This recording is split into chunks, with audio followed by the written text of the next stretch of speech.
padà sórí ojú ọjà ẹ̀yin náà mọ̀ pé no mo wà stylish a little bit, you know, fashionista ni mí. Ẹ̀yin náà mọ̀ ìdí nìyí tí mo fi lọ gbé àlejò mi wá. Arẹwà obìnrin ẹlẹ́yinjú ẹgẹ́ pupa yẹ, oh God, she's beautiful. Yes, àlejò mi lẹ́ni àwọn ni Fashion Freak by Emi. Ìlú Ọ̀pẹ́bí nílùú Èkó bí báyìí ni àwọn wà bí Allen going to Ọ̀pẹ́bí. Ẹ bá mi ká àwọn ará lé, Ẹ kú dédé àsìkò yìí o. Ẹ ṣé. Now ẹ̀yin gẹ́gẹ́ bí fashion designer, ẹ̀yin náà ẹ má bínú gbogbo ẹ̀yà lé pé mo máa fi ọwọ́ kàn wọ́n torí style wọn yìí ó dàbí pé kí ẹ gbé the same size lèmi àtẹ̀yìn ló dàbí kí n bọ́ aṣọ yìí kí n bọ́ kúrò lọ́rùn yín ní ìsìn kí n bọ́ sí ara mi. Now kí nìdí tẹ́ fi yan aṣọ rírán láàyò? Ó jẹ́ fashion design, ó jẹ́ nǹkan tí mo ti ní interest sí látìgbà tí mo ti wà ní kékeré. Ó jẹ́ nǹkan tí mo kàn like, ó jẹ́ nǹkan tó jẹ́ passion mi.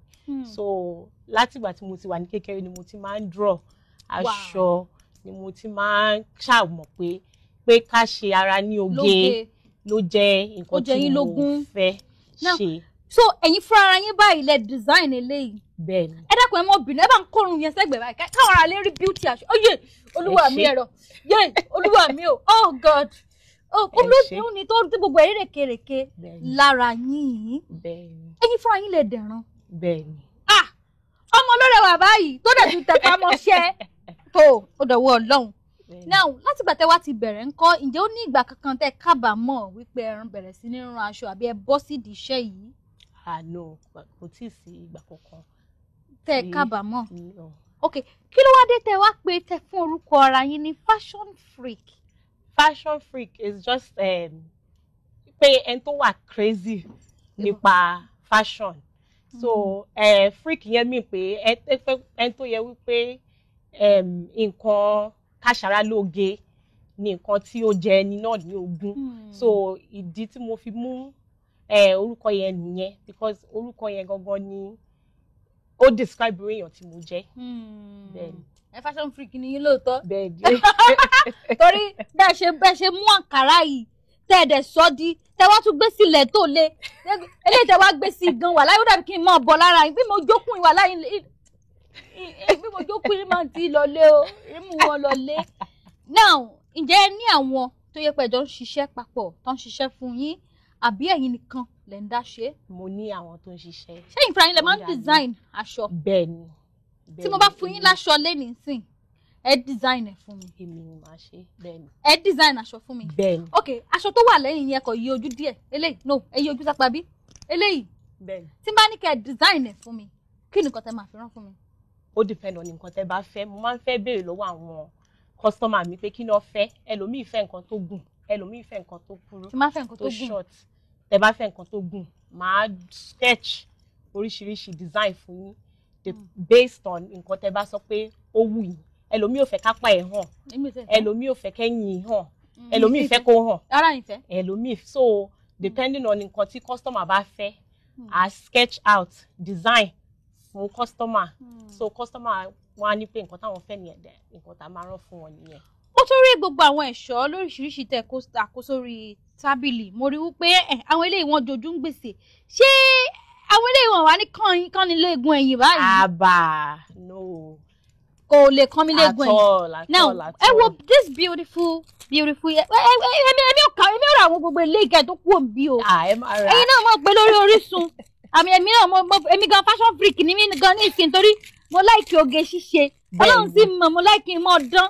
Mo sì mọ̀ ń sọ góòdù lèmi ń dán ẹ̀dáfọ̀ jẹ́ ẹja. Olúwa mi ẹ̀rọ bàbá mi rèé.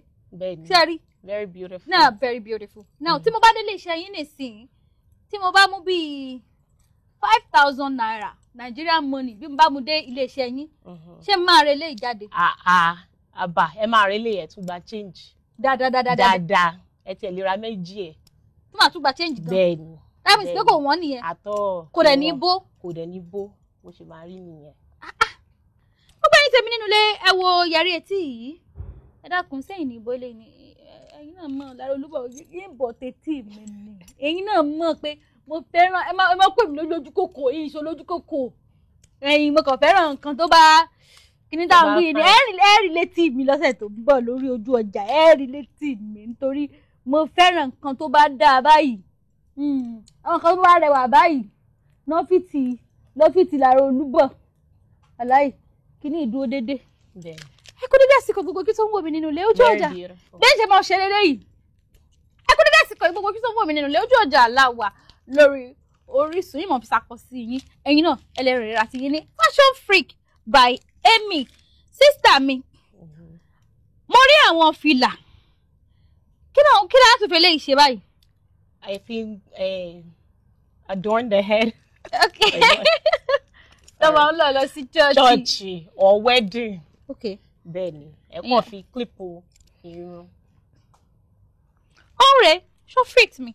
Very beautiful. You know, mo like akọwà lọ́mọ mo like akọ́kọ́ lóun ṣàánú mi ni ẹbí mi kọ́ wọ́n ṣe bí mi mọ́ ni wọ́n yẹ bí mi kọ́ lóun ṣàánú ayé mi ẹgbẹ́ ibi owó lọ sí tọ́lẹ̀ ẹ kó dédé àsìkò yìí gbogbo ojú tó ń wò mí nínú ilé náà níbo lórúkọ mi lórí tójú ọjà náà bí bá délé ṣe ẹyin tí wọ́n fẹ́ ra eléyìí ní ìsìn bóyá fẹ́ ṣe ìyàwó fún àwọn èèyàn bóyá mo fẹ́ ṣe ìyàwó mo fẹ́ lò fún bridesmaid mi àbí àwọn confetti ladies and all that. Ǹjẹ́ ní fámìlì oyè bíi mélòó ni mo lè mú dọ́dọ̀ yín tí ò ní pani lára bí mo mú 10,000 wá ṣé máa re léyìí. Ẹ máa rà jù bẹ́ẹ̀ lọ ẹ máa rà tó máa ṣẹ́kù. Ẹ ṣúọ̀. Bẹ́ẹ̀ni ẹ gba change. Dáadáa. Ẹ fún mi ní pin yín lónìí. Máa fún yín. Ìgbà pin yín. Máa fún yín. mo ti customer tó ti. No problem anytime ẹ máa bọ̀. Okay. Ó bá yín tẹ̀mí nínú ilé ẹ jẹ́ kí n máa mú lẹ́yọ̀ kankan wọ́n pọ̀ o tán sì rẹwà dáadáa yín náà mọ̀ pé obìnrin ni mi gbogbo obìnrin adẹ̀ fẹ́ràn pinks a fẹ́ràn pink gan ni pink tún rèé. Fìlà náà ni. Fìlà. Lágbè síbí. Fascinator bẹ́ẹ̀ni. Oh my God, is it beautiful? Dọ́ọ̀.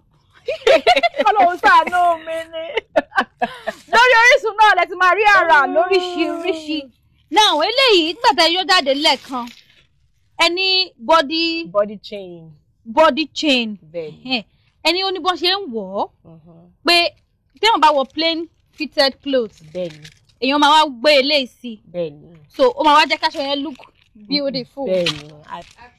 Wọ́n ní body clencher àbí body chain lélẹ́yìí. So bá a ṣe ń wọ̀ rèé. A wọ̀ sórí plain clothes bíi chain. A wà gbélé sọ́rùn.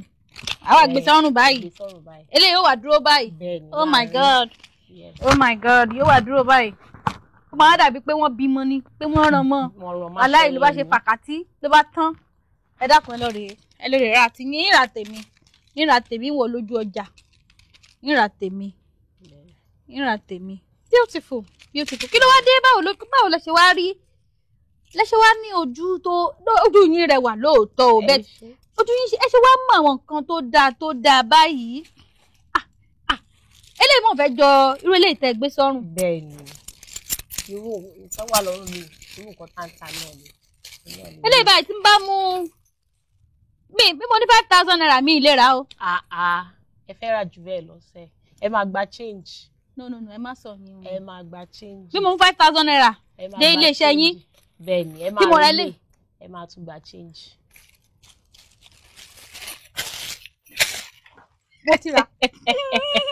Mo ti ra gbogbo ara lé wọ́n ní bí mo mú 5,000 naira dé iléeṣẹ́ wọn ìrè léyìí ìgbà change jẹ́wọ́ ogún o. Bẹ́ẹ̀ni. Sọ́run ni wọ́n ní ìrà. Ó dẹ̀ tún ní ó tún ní yẹtí. Bẹ́ẹ̀ni. Ìrà ìgbà change. Ẹ kú dédé àsìkò gbogbo tó wọ̀ mí nínú ilé. Ẹ jẹ́ ká máa mú lọ́lọ́kan òjọ̀kan. Èyí náà nǹkan bí mo mú dọ́dọ̀ yín náà. Mo eléyìí náà ó bá aṣọ tí mo wọ̀ yìí náà mọ̀. Wọ́n lọ́wọ́ ṣàánú mi ibi tó wọ́n lọ sílé eléyìí. Bí mo dọ́dọ̀ yín náà bí mo mú 5,000 dọ́dọ̀ yín màá ra eléyìí. Nígbà yín tèmi nínú ilé ẹ mọ́ sọ wípé àṣejù mi pọ̀ o. Mi ìfẹ́ kọjá àyè mi ọmọ ń bẹ lé o. Ẹ bó ṣe rí rètè tó sì rẹwà bí mo délé iṣẹ́ yín náà bí mo mú 5,000 débẹ̀ màá rà ṣé màá gba change. Ẹ gba change. Ó tán náà mi. Àwọn ò believe nínú ká jẹ para.